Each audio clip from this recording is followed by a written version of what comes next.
October 2022. A normal school day turned into one of the darkest tragedies France has ever seen. 12-year-old Lola Daviet never made it home. Hours later, her body was discovered, stuffed inside a suitcase, tied with tape, hidden as if her life meant nothing. What makes this story so terrifying is not just the brutality of the crime, but the fact that it was caught on camera. CCTV showed a woman, a complete stranger to Lola, dragging the suitcase through the city streets, cold, calculated, unimaginable. This wasn't just a murder. It was a moment that shocked an entire country, raising questions about how something so horrific could happen in broad daylight and leaving every parent asking the same thing. How safe are our children, really? Lola, the girl and her world. Lola Daviet was born on July 18, 2010, in Béthune, northern France.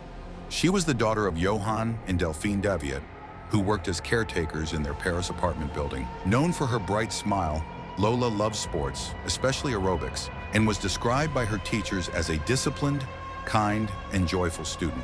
At just 12 years old, she still carried the innocence of childhood, but had already begun to dream of her future. Her life was built on the simple routines of school, friendships, and family. Lola attended Collège Georges Brassens, where she thrived academically and socially. Her parents were devoted to her well-being, and her father often checked building security footage as part of his caretaker duties. Nothing in their daily life suggested the horror that would soon unfold. For neighbors and classmates, Lola was not just another child in Paris. She was a reminder of youth, energy, and promise. Her disappearance would shatter the sense of normalcy in her community, reminding everyone how fragile life can be when evil intrudes into ordinary spaces. The disappearance. On October 14, 2022, Lola did not come home from school at her usual time.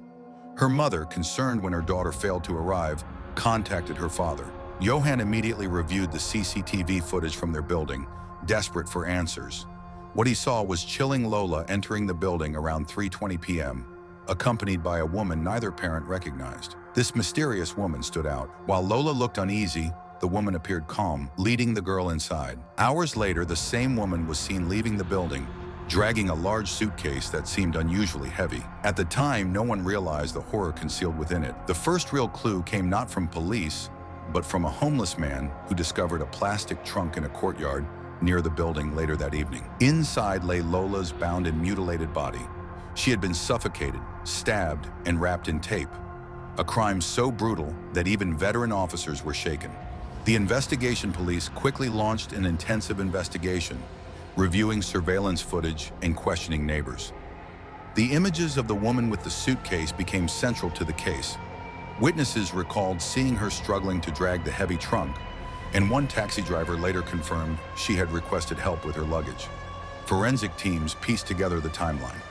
They discovered that the woman had not only killed Lola, but also attempted to conceal the crime in plain sight. By leaving the suitcase in a semi-public courtyard, she had created a grotesque scene that both horrified and baffled investigators. The brutality of the crime pushed authorities to act fast. Within 24 hours, they identified and arrested the prime suspect, Dabia Ben Kired, a 24-year-old Algerian woman living illegally in France. Her capture provided relief, but her motives and actions remained deeply disturbing. The suspect, Dabia Ben Kired. Dabia Ben Kired had arrived in France years earlier and was under an order to leave the country at the time of the murder. She had overstayed her visa and was living in precarious conditions, often described as unstable by those who knew her. Her background quickly became a point of political debate once her identity was revealed. Authorities reported that Ben Kired confessed to elements of the crime, but gave inconsistent statements about her motives. Some reports suggested she had argued with Lola's family earlier, while others indicated she was mentally unstable. Regardless of the explanation, the level of cruelty shocked even seasoned investigators. The fact that she was in France illegally added a new layer of controversy. Politicians and citizens alike questioned how someone under an expulsion order could remain in the country long enough to commit such a horrific crime. For Lola's grieving family, however, no political explanation could undo their loss. National shock and public outcry. News of Lola's murder spread rapidly, dominating French headlines and sparking nationwide outrage. Vigils were held in Paris and across the country, with thousands mourning the young girl whose life was cut short. Her photograph, smiling, innocent, full of life, appeared on posters and in the hands of grieving strangers who felt the tragedy as if it were their own. The crime ignited debates far beyond the local community. It touched on broader issues of immigration policy, justice, and public safety. Some politicians used the tragedy to call for stricter laws, while others urged respect for the grieving family and warned against politicizing the case. For many ordinary citizens, the murder struck at their deepest fears. If such violence could happen to a child in the heart of Paris, it could happen anywhere. Lola's death became a national symbol of vulnerability, safety, and the urgent need to protect children. The trial and legal proceedings. When the case finally reached court, the events of Lola's final moments were laid bare in haunting detail. Prosecutors presented a timeline that revealed how Dabia Benkared manipulated her way into Lola's trust, led her into the building, and then carried out acts of violence that investigators described as both cruel and calculated. Each piece of evidence painted a picture of deliberate intent, leaving little room for doubt about the brutality of her actions. The defense, in turn, tried to shift the focus toward Benkared's fragile mental state. They argued that her troubled history, unstable lifestyle, and emotional breakdowns clouded her judgment and diminished her responsibility. Their case was built on the idea that the crime was spontaneous, not pre-planned. Yet the sheer weight of the evidence, security footage, eyewitness accounts, and forensic findings stood in sharp contrast to that narrative, showing clear preparation and cold execution. For Lola's grieving family, attending the trial was an unbearable burden. Day after day, they listened to graphic descriptions of the horrors their daughter endured, forced to relive her loss in the most public and painful way. The courtroom became not just a place of justice, but a space where their sorrow and strength were laid bare for the world to witness.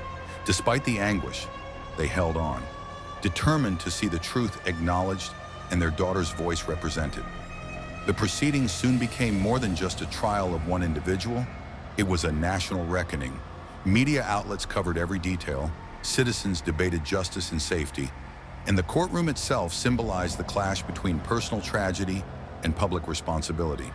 For many, Lola's case was not only about punishing her killer, but about sending a message that such cruelty cannot go unanswered, and that society must stand firm in protecting its most innocent.